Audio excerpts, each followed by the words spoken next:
उत्तर प्रदेश में 10वीं और 12वीं के परीक्षा परिणाम घोषित हो गए हैं और जैसा अनुमान भी था, लड़कियों ने एक बार फिर बाजी मारी। अगर दोनों ही परीक्षाओं को जोड़ लें, पहले, दूसरे, तीसरे स्थान पर कुल 11 टॉपर, जिनमें 10 लड़कियां। शिक्षा मंत्री गुलाब देवी जी हमारे साथ मौजूद हैं।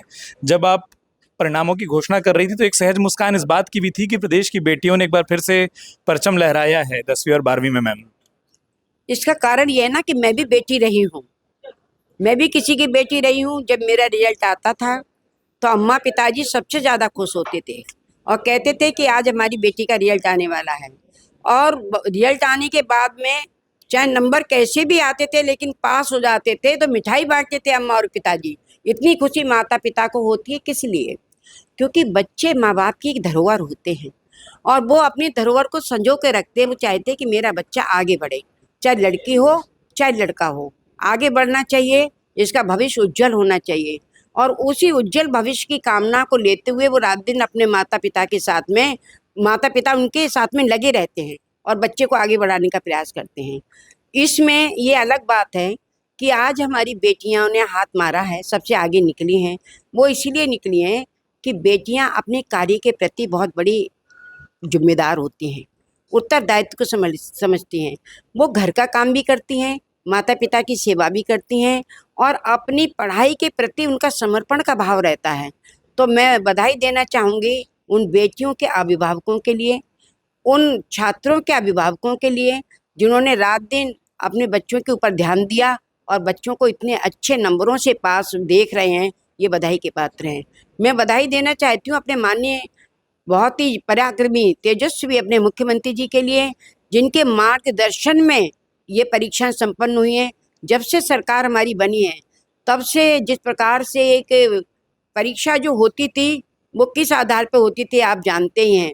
उस जो नकल माफिया थे वो कितने सक्रिय थे, लेकिन आज कोई माफिया नज़र नहीं उठा सकता। सीसीटीवी कैमरों के बीच में हमारी परीक्षा हो रही है। हमारी मूल्यांकन जो हुआ था वो भी सीसीटीवी कैमरों के बीच में हुआ था। लगभग 3.25 करोड़ कॉपियाँ जो हैं वो जांची गई और समय से जांची गई। ये एक बहुत बधाई का मतलब एक संदेश है। मैं उन सब लोगों के लिए बधाई देना चाहूँगी, अपने माध्यमिक शिक्षा विभाग के सभी अधिकारियों को बधाई देना चाहूँगी और यही उम्मीद करती हूँ कि भविष्य में भी इसी प्रकार का परिणाम सामने आएगा। एक परीक्षा आपकी भी थी जो आपने कहा ढेर सारी चुनौतियां, इतने सारे बच्चे, समय पर रिजल्ट आ जाए, समय पर परीक्षाएं हो जाएं, कोई नकल ना हो। खुद को कितने परसेंटेज आप देती हैं, कहाँ आती हैं? देखो, मैं उस परिस्थिति से गुजरी हूँ, मैं विद्यार्थी की परिस्थिति से भी गुजरी हूँ, मैं शिक्षक की परिस्थिति से भी गुजरी हूँ और प्रिंसिपल की परिस्थिति से भी गुजरी हूँ। तो मुझे सारी सब चीज़ों का एक गहन मैंने अध्ययन भी किया है और मुझे अनुभव भी है। जो ना जा जिसके ना फटी विवाही वो का जाने पीर पर आई। तो मैंने हर चीज़ को देखा है, विद्यार्थी के रूप में भी अपने जीवन को देखा है, शिक्षक के रूप में भी अपने जीवन को देखा है, प्रिंसिपल के रूप में भी देखा है और मैंने आज मंत्री के रूप में भी, शिक्षा मंत्री के रूप में भी अपने जीवन को देखा है।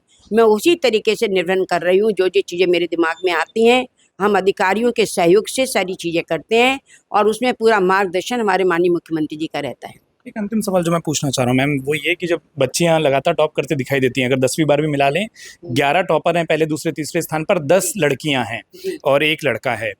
क्या ये बदलते हुए उत्तर प्रदेश की भी एक संदेश इसमें कहीं छुपा हुआ दिखाई देता है? जो प्रयास आप लोग कर रहे हैं कि बच्चियां ज्यादातर स्कूल आएँ, स्कूल पहुंचे, पढ़ाई के स्तर हों, क्या रिजल्ट से वो मैसेज भी एक दिख रहा है? मैंने आपको बता दिया, लड़की और लड़के, हमारी छात्र हों या छात्राएं हों, सबकी पढ़ाई एक सी होती है।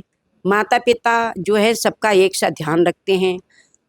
एक परिस्थिति अलग हो सकती है कि किसी बच्चे को ज़्यादा सुविधाएं मिल रही हैं, किसी बच्चे को कम सुविधाएं मिल रही हैं, लेकिन अपने लगन में और अपने परिश्रम में कोई भी बच्चा चूकता नहीं है। वो पूर्ण निष्ठा के साथ में पेपर देता है। लेकिन ये अलग बात है कि कौन बच्चा टॉप कर जाता है, कौन फर्स्ट आता है, कौन सेकंड आता है। तो इसमें तो कोई ऐसी बात नहीं है, अपनी अपनी लगन और मेहनत की बात है। आपने असफल बच्चों के लिए भी एक बड़ा अच्छा संदेश दिया था जो इस बार चूक गए। नहीं, तो मैं उन बच्चों के लिए भी संदेश देना चाह रही हूँ जो बच्चे पास हुए हैं कि वो बहुत और तेज़ी से, ये पूरी साल की उनकी मेहनत का फल है जो उनको मिला है। और जो बच्चे कुछ नंबरों से रह गए हैं उनके लिए एक दरवाज़ा और खुला हुआ है स्क्रूटनी का। वो स्क्रूटनी के माध्यम से प्रयास करके सफलता प्राप्त कर सकते हैं।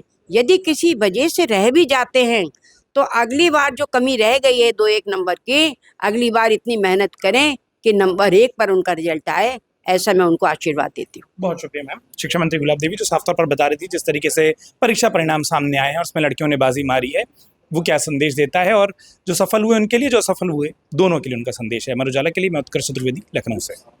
अगर आप ये वीडियो YouTube पर देख रहे हैं तो हमारे चैनल को सब्सक्राइब कर बेल आइकन दबाएं और Facebook पर देख रहे हैं तो हमारे पेज को लाइक करें।